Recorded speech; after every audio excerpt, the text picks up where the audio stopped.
How was like when you had $800? I would be definitely scared. Like, what was your backup plan? Backup plan is going back to China.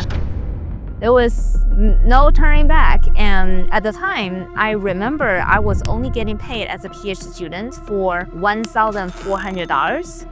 It was literally very broke. In both like business approach as well as like a product approach. And how do you think like founders should focus on? Because like you talked about one, how to grow business as well as getting the customers. Something not to do. Not to think about how money you're going to make in 10 years from now on, and not to split the equity too tight or very, very, very tight at the beginning with your co-founder to oh, you do this, you do this, you do that.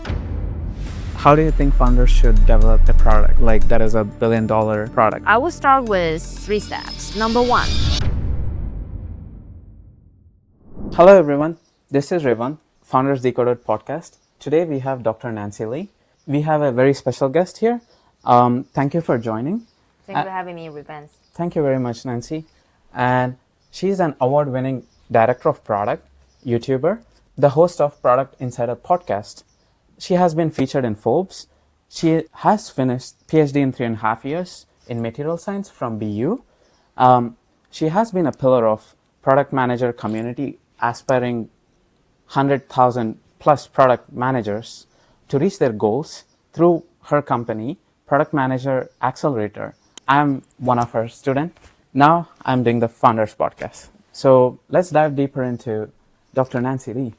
And how did the journey start from your PhD? Yeah, thank you for having me, Revance. And of course, when we get started, always everyone has the same journey. But what made me most excited is today you are my students coming back here and having a conversation with me. So regarding a PhD journey, and actually I moved to the US with only $800 in my pocket to pursue my PhD. That was material science from Boston University. And within 3.5 years, I became one of the youngest engineering PhD from Boston University. At the time, I didn't really think about my journey as an entrepreneur or as a product manager. It's mainly thinking about how can I literally land a job and start a new life in the US. And it wasn't planned at all regarding where I am. But at the time, well, what I really wanted to become is how can I empower education? I remember even when I was doing my PhD, all I was thinking about was how can I help people like me back in China? Because I grew up very poor back in China, and my family never had a family vacation until when I was age of 20. When I was young, my parents mainly focused on 2 things. How can they reinvest into education, and how can they put food on the table? So even during my PhD, I literally told everybody saying that in the long term, I really want to create my nonprofit, helping all those people from low-income families who never get those advanced education. I felt I was the lucky one who was able to study in the US. So that was just basically starting my PhD, getting scholarship, or I had no money at all to study in the US. So that was just a beginning, humble beginning, and never think about the future, to be frank. It's mainly landing a job, have a bigger dream for the long run. How was like when you had $800? I would be definitely scared. Like, what was your backup plan? Yeah, so to be frank, backup plan is going back to China. There was no turning back. And at the time, I remember I was only getting paid as a PhD student for $1,400. It was literally very broke. So everything in front of me was like, I spoke broken English. Nobody understood me, and I don't know how to make jokes. I don't understand American culture. Everything feels extremely difficult. I said, well, let me keep the ball rolling. Worst case scenario, I'm going back to China. You have planned like after your PhD journey, or even during, that was like really accelerated journey. You have shaped. How did you shape yourself to complete PhD in 3.5 years, do the aggressive timeline, and reach that goal to be finisher of PhD in 3.5 years? Like, it is very inspiring. And how did you translate that to your future journey? Great question. again, finish my PhD early wasn't planned either. What I remember at the time, I started my PhD in 2009. That was just at the beginning of the 2008 recession. And I remember at the time, all the schools, they do not have funding. They cannot have any scholarship for anybody, but I was very lucky. I believe I got 5 offers, all with scholarship. Just really figure out how to really get into university. I can talk about this in a different episode, but just got in first. But once I got in, I realized that I was behind other people. Because my undergrad was in textile engineering. Basically, I learned how to make fabric, clothes. But my PhD was in material science. So I knew I must take a different approach. So the approach I took is, number one, I must start to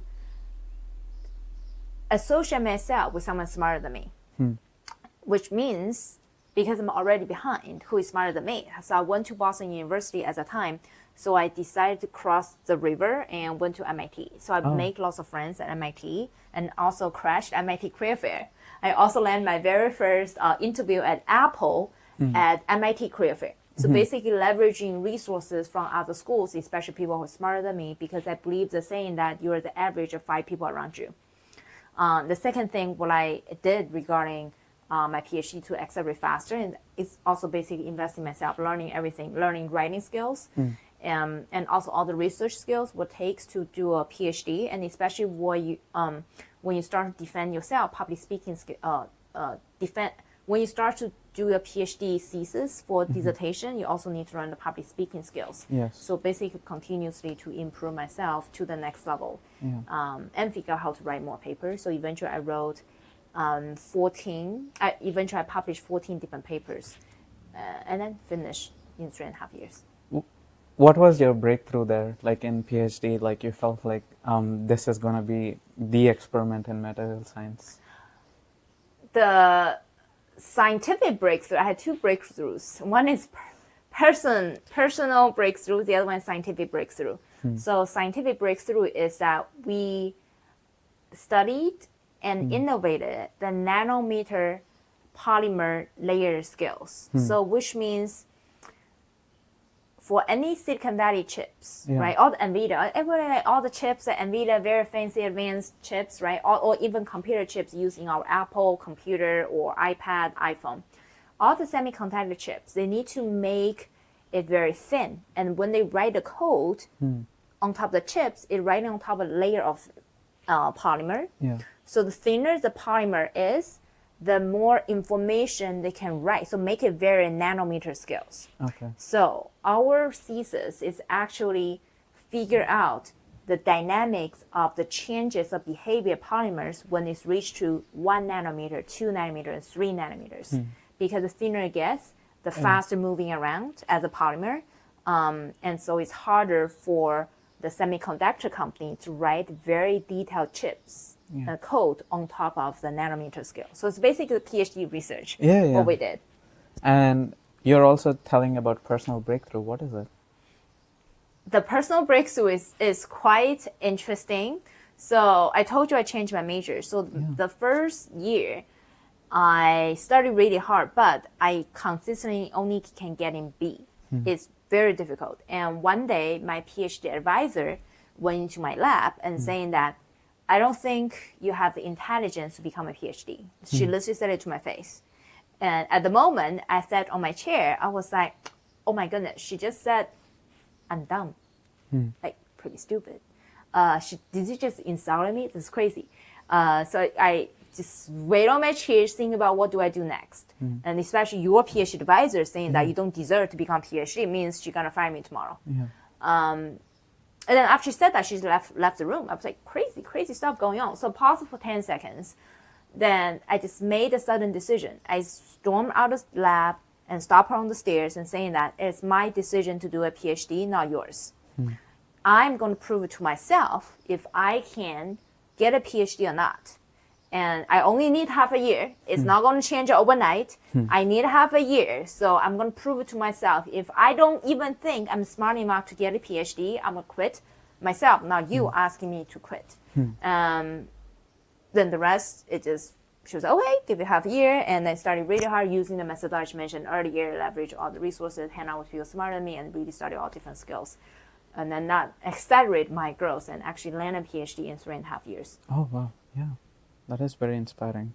Because like I also had a similar moment like you. And end of December, I moved to New York and also work and raise the startup. That's how, yeah, I am. Wow. What inspiring stories. So I call that moment, do not take no for an answer. Yeah. And to me, I call that life-changing moment to me. Literally, I literally have no backup plans except going back to China. But I don't think I was smart enough at the time, just really thinking about do not take no for an answers. We should control our own journey. I'm very inspired by you that both labs say, give you a PhD acceptance letter. Yeah. And then like I had to, it was also very like, my girlfriend at the time was like saying, are you sure you don't, I think you made a right call, even though I was having a self-doubt. So that was like a good call. That's what I felt even now.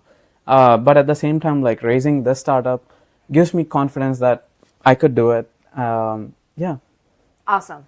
Yeah, Thank whenever you see the challenges, it's like, at that time, I call those like the bluff of those professors. Now I can conquer bigger challenges. Yeah. Awesome.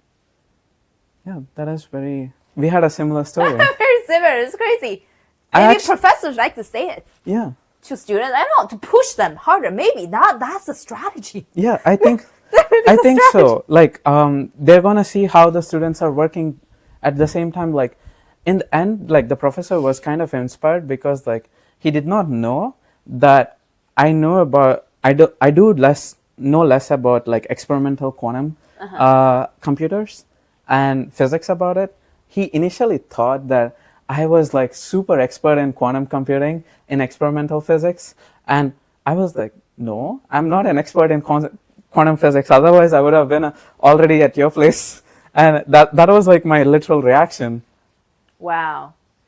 Proud of you. Very similar path. Yeah. No wonder now you're on your entrepreneurial journey now. Yeah. I started, so let's see how it goes. And you'll do very well. Hopefully. Fingers crossed. And yeah, next, like after material science, you took a job at product manager position instead of continuing in material science position. Why is that so? Because in my first internship during a PhD, I realized that it took about 15 years to take any research from lab to the market, at least for the material science field. I was like, 15 years, my kid already in high school. I was like, wow, then I have a story to tell your kids. Oh, your mom 15 years ago invented something. Now it's in the market. I feel like it's too slow. Academia is way too slow. All the research stage is just 10 years out. So I really want to make it fast. And then I look around what industry, what kind of professions actually can accelerate the growth. Tech, number one. And then what kind of profession in tech is able to leverage both technology and people skills, which is product management. And I just fall in love with product management. It is literally the best career ever found. I will never leave this profession in the field of product management. This is literally the best thing ever. It's very, very rewarding. I agree with you. Like even working with the team, developing engineering products, like I feel this is one of the best jobs. At the same time, like building the startup, like your course kind of taught me to how to look at on a bigger picture, as well as go into detail, how to solve in that case. What do you do like when there is a micro problem as well as a macro problem? Exactly. And how do you do a business approach? Because like I follow closely with customers. That was like one more thing I felt like I need to develop all these communication skills right out of masters, because masters, when I was working in research lab, you had a different style of communication. And once you come out of it, like you have an entire different style of application, communication in job market. So then like I started talking with random people on the street, networking, and made a lot of friends through networking, but still have like close friends from who lived in the same house. So awesome. And that leads you to your product management journey and entrepreneur journey as well. Journey. Awesome. And I believe product managers and entrepreneur have a 70% overlap in terms of roles, responsibilities, what they do with the product, finding product market fit, and literally 70% the same. The other 30% is more about finding money, finding funding, taking the risk, and recruiting people working for your team. That's more entrepreneurial excitement and also unlimited upside for entrepreneurs as well. I agree with you. I agree. Like when you build a product as well, like the current thing is like trying to bring in the right people. A few weeks ago, like one thing that happened to me is like when I'm building the product, so talking to vendors, at the same time, I had to have like so many phone call conversations just to explain them that or something like that. So then I met a hospitality consultant and she messaged like 10 people in just 10 messages. And everyone was like, immediately reached back to me and said, I want to know more about that. Do you have just in one paragraph? Send it to me. And after that, they became part of my channel, I would say, and building business on it. And then like, I'm like, do you want a job? You make her an offer. Yeah. At the same time, like, we became like business partners at this point, helping getting all the data of New York vendors before we launch out. That's the story, what is happening right now. That's awesome. Finding the right partner is actually very critical, very important with the same mission, really push through it, especially at the beginning of the launching of the product. This is awesome. Yeah. I got inspired from your journey, so some of credits goes to you. Thank you so much. Yeah, we all work together. Actually, inside of Product Manager Accelerator communities, I have several of our students start their own company as well. Oh. Yeah. Yeah, one person reached out to me saying like they made a gym app. At the same time, like at that point of time, she was living in New York. I forgot her name, but she also seen that I was a founder.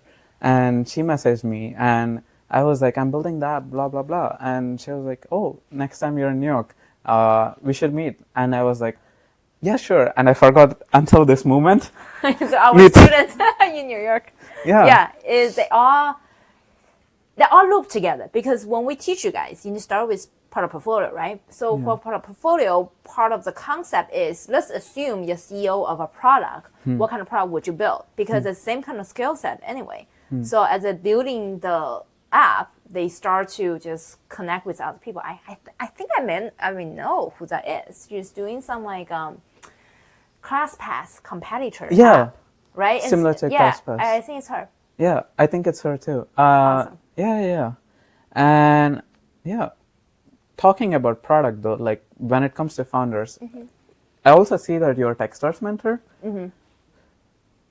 How do you think founders should develop a product like that is $1 billion product in a sense? Great question.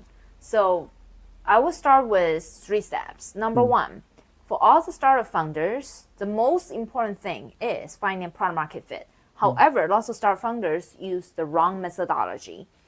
If you go out today to see all the founders, literally, you ask any founders, and how many customers did you talk to before you build product? They'll be like, 5, maybe 0. I was thinking about this. I talked to a few.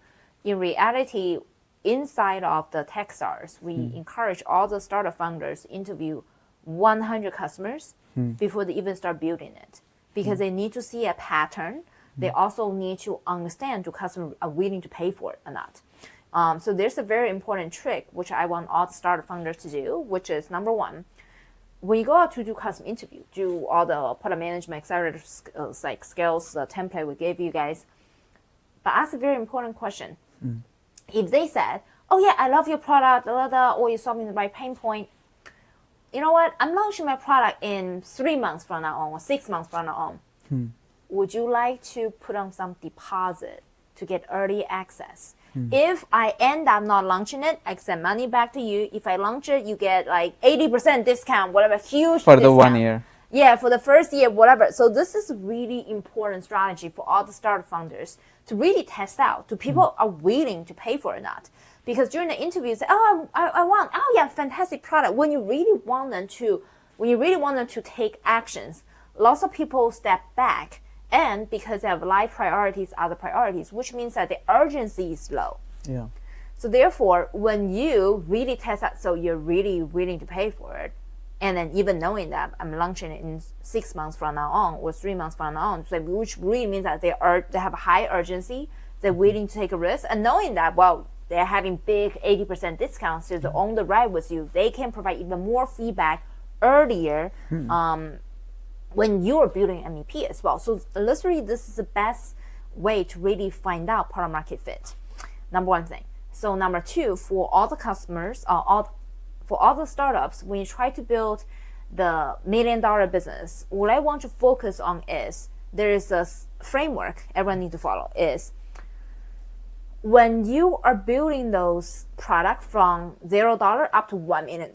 So when there's a framework to follow, which is in order to reach $1 billion, the first $1 million, or maybe the first, you can measure based on dollar sign, maybe the first $1 million investment. My point is this first initial stage. All you can do is really focus on targeting your primary, number one, most important customer segmentation, and make sure you solve the great pain point and continues to offer the same kind of offer to make them continue become paying customers and even bring more people in the specific one customer segmentation first until you reach 1 million revenue or 1 million investment, 1 million something, the first stage. Step number two is once you hit 1 million, we need to focus on how to grow the lifelong customer. Hold on. Go back. Once you hit $1 million, you need to focus on how to scale your company and increase lifetime value of customers, which means that the first time they step in to purchase product once or try your product once, how would you help them to spend more money in the long run, become recurring customers, and maybe purchase other product offerings within the same company? So the company can continue to grow, leveraging existing customers because they are your number one fan. They already purchased first product, and then whatever the second product you launch, they are more likely to trust you. And if you are the right company can solve the right problem for them, they're way easier, 10 times easier than acquiring new customers, which is also going to lower your customer acquisition cost for new customers as well. So think about how to grow on your existing customer base as well. And then once you pass that space, of course, always trying to continue scale your top of funnel. Top of funnel, when we talk about GTM, which is top of funnel, middle funnel, bottom funnel, inside PMA, the concept, right? So lots of things I talked about earlier, it's more about middle funnel earlier. So how would you increase lifetime value of customers, or bottom funnel, become recurring customers? Now, once you already make your middle and bottom funnel big, you should go top of the funnel, which means how would you have billions, millions of people know about your product, and so that at that time you already build the foundation very well. You know how to deliver a product, you know exactly what they want, you already have a strong customer supporting success team, and you have customer testimonials who already started using your product and buy more product and tell everybody about it. And then once you spend marketing budget, in this case could be running ads, could be also doing more collaboration or affiliate marketing, all of those. And then you can increase the top of funnel much faster. And at the time, you already have higher profit margin because I mentioned in step 2, you should increase lifetime value of customers. So you have lots of cash you can reinvest in your company to grow the top of funnel. And then after stage 3, your entire funnel will be built. Yes. And it's going to be very smooth. Same thing as when we build PMA right now, we already finished our funnels in terms of helping our customers to grow. Now we're launching management product to increase lifetime value of customers. Same thing, we're introducing AI product management course in June 2024. When you publish this podcast, probably it's already out. So I even have students prepay AI course before I even launch. Like 3 months ahead of time. So I'm launching this, I'm telling what's about it. I can prepay. Alright. Cool, you get a discount. Let's do this. So that's the process to grow your company and scale it.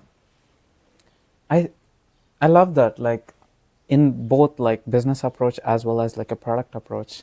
And how do you think like founders should focus on? Because like you talked about one, how to grow business as well as getting the customers, and two, while designing the product, on what centric, like focusing on key customer pain point.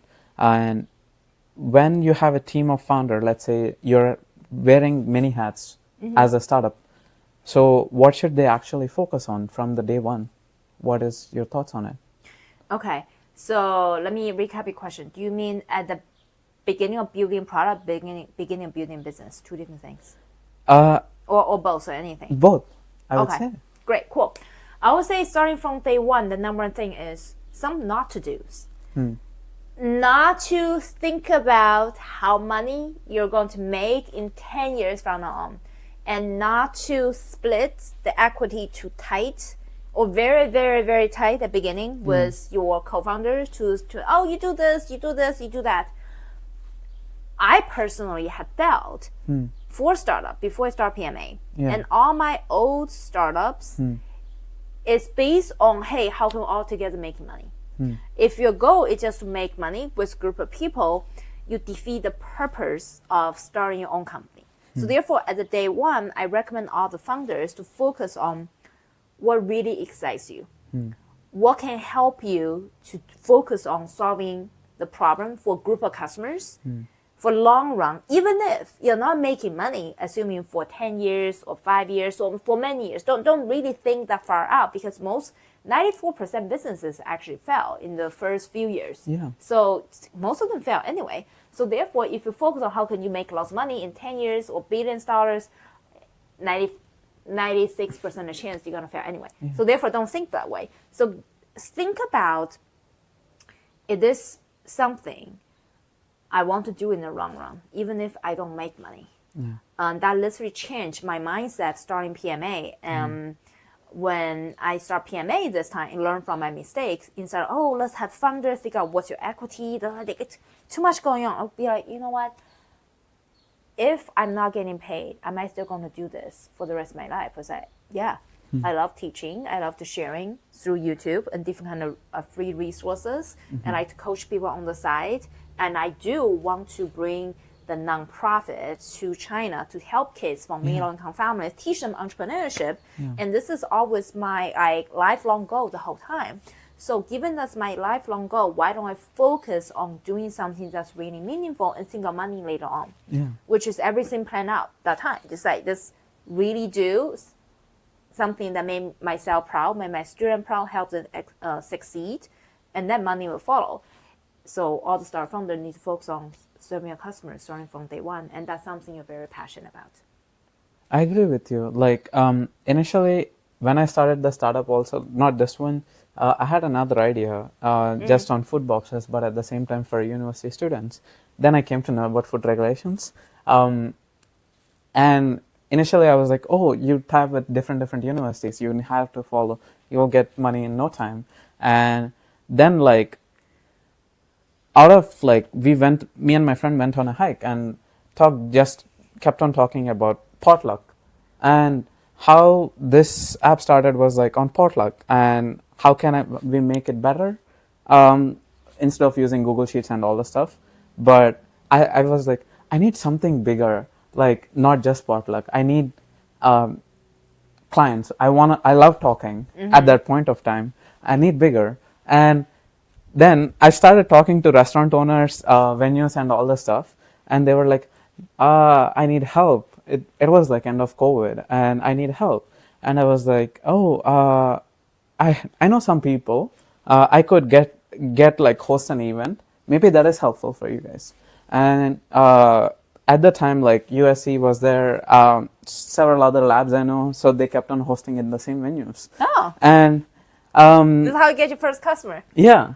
And even still and now, like I have kept in touch with like all the vendors that I've serviced in the past. And like in Palo Alto, I came across again like a similar problem after 1 year later in COVID. Like, oh, we love it, but at the same time we need like we don't want to be looted. So let me think. And then like I started creating a marketplace approach. Like suppliers, as well as vendors, as well as customers. So all three kind of complete the circle. And maybe like I could create that. One thing about marketplaces is growing everything is hard. So what I did is like I used the internet data aggregated, but at the same time, like I talked with the suppliers because suppliers' internet data is not there. So I talked with them directly in like going to farms or farmers markets or like farm bureaus. So they just pitched the idea to that farm bureau, and they were like, "Oh, we're happy to give it to this restaurant. We are like giving Cisco most of our produce and not making too much margin on. And restaurants actually pay a lot for good produce than Cisco. So I was like, okay, I know like these like companies. So like, okay, maybe like this should be like an organic farm to table kind of produce.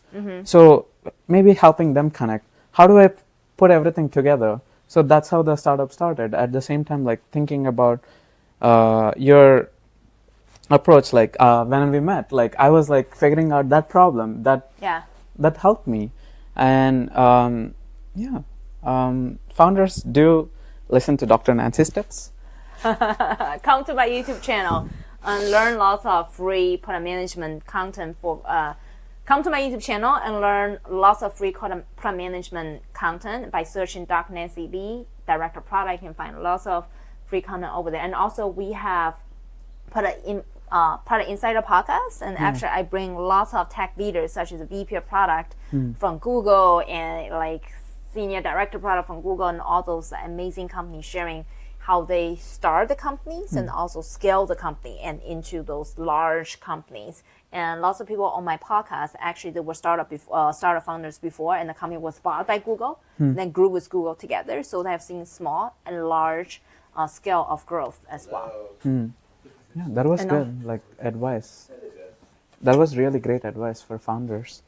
Yeah, especially at the beginning, people thinking too much. I fell for it's like money, whatever, no, overthinking. Yeah, I also did the same. Basically, follow the money or like how. Yeah, at the time, like the friend was also building art business. At the same time, I was like, don't follow the money, don't follow the money. And then like when I started my own thing, I was like, am I following the money? Then I realized, yes. Money follows you. Yeah. And there was like a movie dialogue, like, don't follow the money, just keep working, success follows you. Yeah. So that's where like I was like, okay, I don't know whether it will work or not, but I kind of like working on it. And at the same time, it's so true. It's always true. So, you know, the crypto thing? yeah. I taught the crypto course in 2018 or 2017, long time ago. So I was in crypto a long time ago. And at the time, one of my 4 failed startup was start a crypto company, failed miserably. I was at the time, I said, oh, you know what?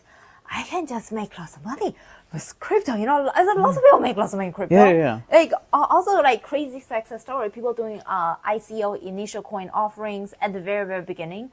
Oh, I want me to jump in. I gonna make so much money in crypto as well. And especially at the time, the very few female co-founders who also got PhD and also very knowledgeable in the crypto space. Majority of people in crypto are all men, even today. So it's like, I'm in the perfect value proposition. I can make so much money. Once we make so much money in crypto, I donate those crypto money into nonprofit to build my nonprofit dreams. I will always think about the weird loop, making money and donate back into nonprofit, make money, donate back into nonprofit. It's a forever loop.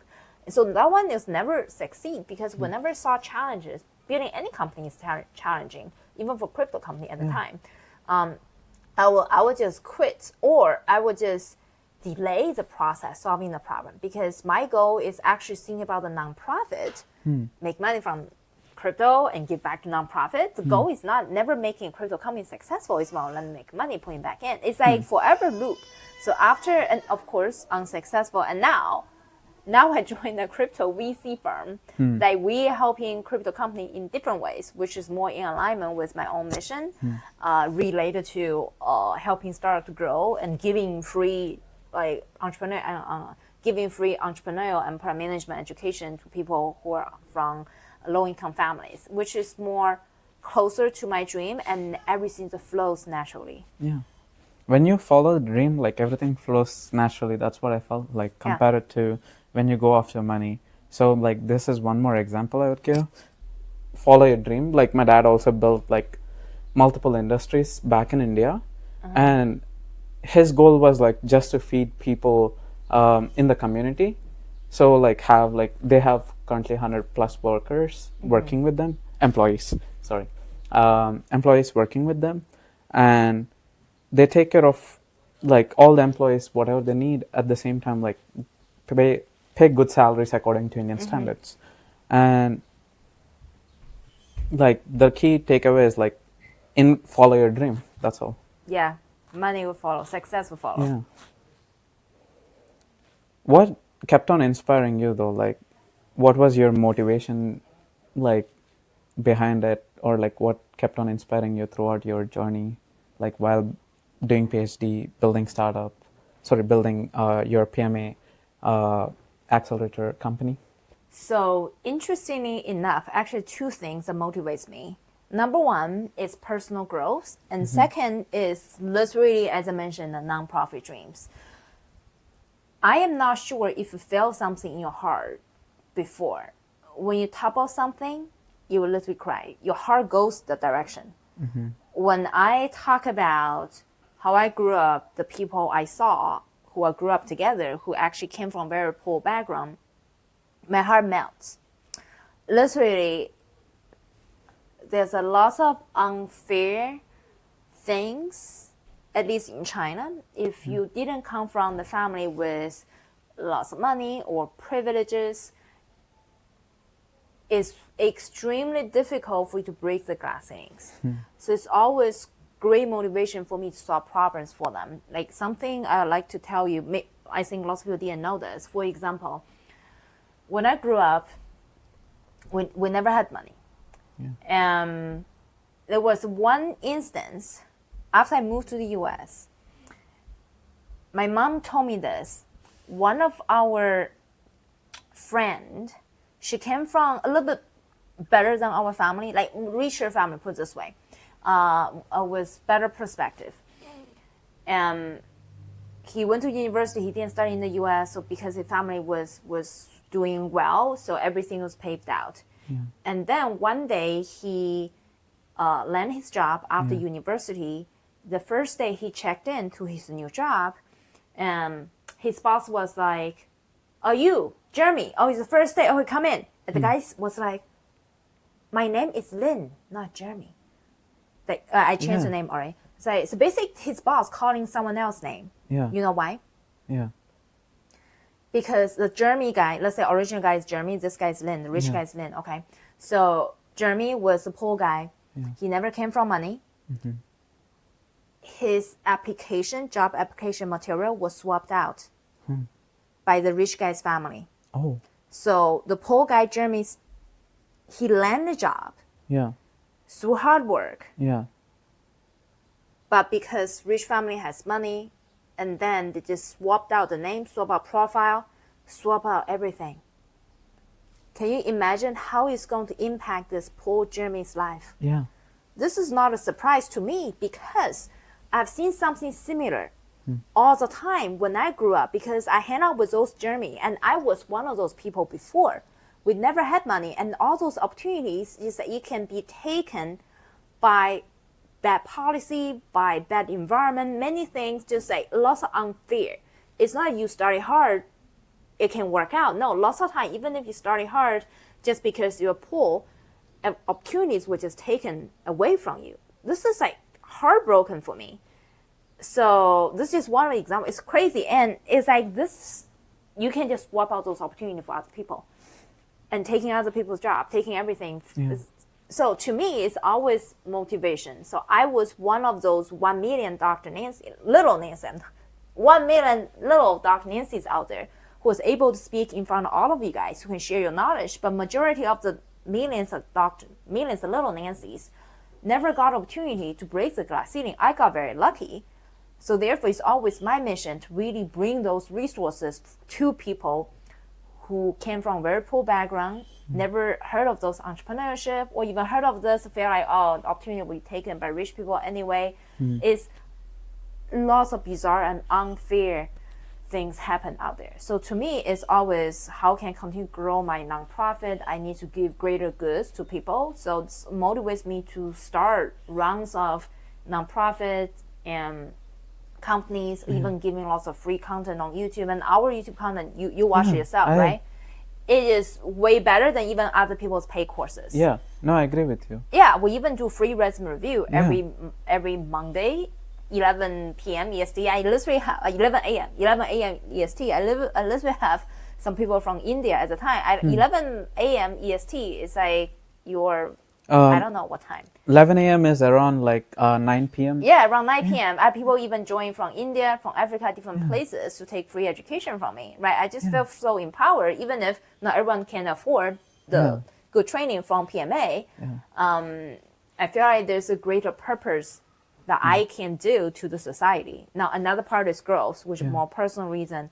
I encourage everyone check out Tony Robbins' content. So Tony Robbins, he is one of the best inspirational speakers in the world, and basically all the president in the U.S. is his students. He's that good. It's crazy. Oh, wow. So one of the principles he taught us, which is there are 6 human needs: certainty, variety, relationship, and also significance. The other 2 are growth and contribution. So each person, you can have like top 2 drivers, and actually one of my drivers is growth. So I want to grow. So each step, when I create a company or before I start PMA, I was director of product, I always think about what's next. Maybe make me very tired, always think about what's next. But growing is more personal interest. People want to grow. And so always trying to figure out what's the next, that also in alignment with the mission, which I talked about earlier. As long as they combine this 2 towards certain directions, I'm pretty happy regarding where I want to go. It is interesting. Like growth is also like my motivation driver. At the same time, like problem solving. Like when I was coming to US, like there are 100 employees under my dad. At the same time, like he inspired me, but at the same time, whatever the decision I make in US, it's going to directly or indirectly affect to them. That was one of like factor. I want to get their lives much better. Because you're gonna take over your dad's business one day. Like that's what my dad wants, but at the same time, like I wanted to diversify the business before take over. And I also see the unfair because like when I was coming to US, there is like very less tech startups like happened before when I was in India, like during my bachelor's. Now there are plenty. But at the same time, I see the difference is like raising money for the startup is hard. But there are other techniques to raise the money. I also have faced a similar kind of unfairness. Even when I was doing internship, I used to talk to managers or like converting full-time. Some of the people got converted full-time there just because like they know someone else. And at the same time, like I was doing top research in India at that point of time. I built a microcontroller based for pacemaker, which cost like probably like 2,000 rupees or 5,000 rupees according to today's. Like at that point it costed only 2,000. Now it is 5,000, which is like less than $100. And we gave it to hospital to test it out. That was like the hospital did not care because it was coming from engineering students.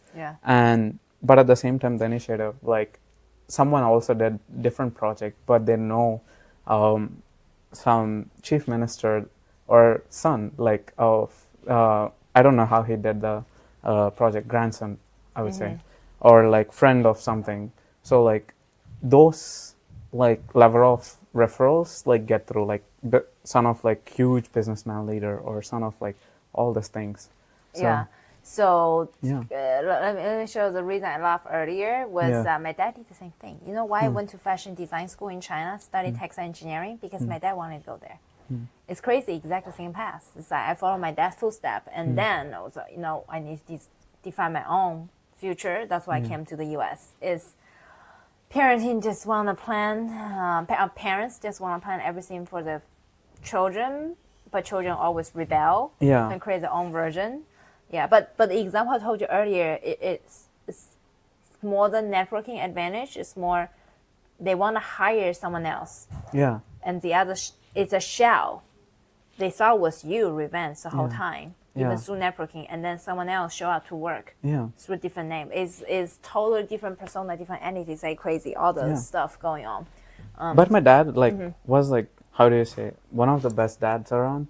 Like even though I did not tell my dad, even now also like he does not know that the reason I went through like non-business path is this, but like I told I was passionate about engineering or something, and but at the same time like I loved like pulling things apart, so that was like reason for me to do engineering. And Become a problem solver is one of your drivers. yeah, and basically like my dad gave the freedom to do whatever I wanted, so that that kind of like helped me to grow. At the same time, like my mom was like, do whatever you want, but at the same time keep in mind kind of person. But she's a very entrepreneurial woman, because when our family was in trouble, my mom went out and worked for the family, and we went to like, how do you say, we were in middle class income at that point of time, and both of them working constantly made us like work constantly. Yeah. We want to give them happy life because they gave us like a happy life until now.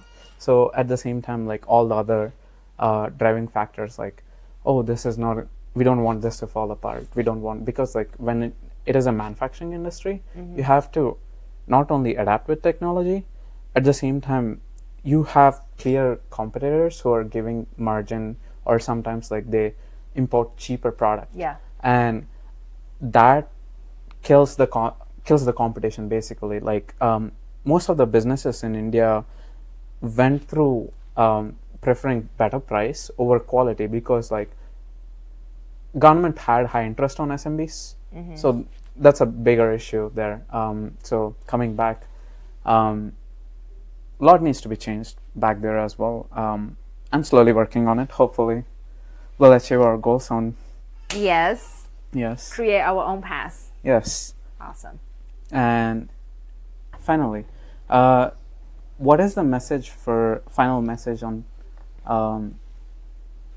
building billion-dollar products, or getting a PMA job, or strengthening career for the listeners?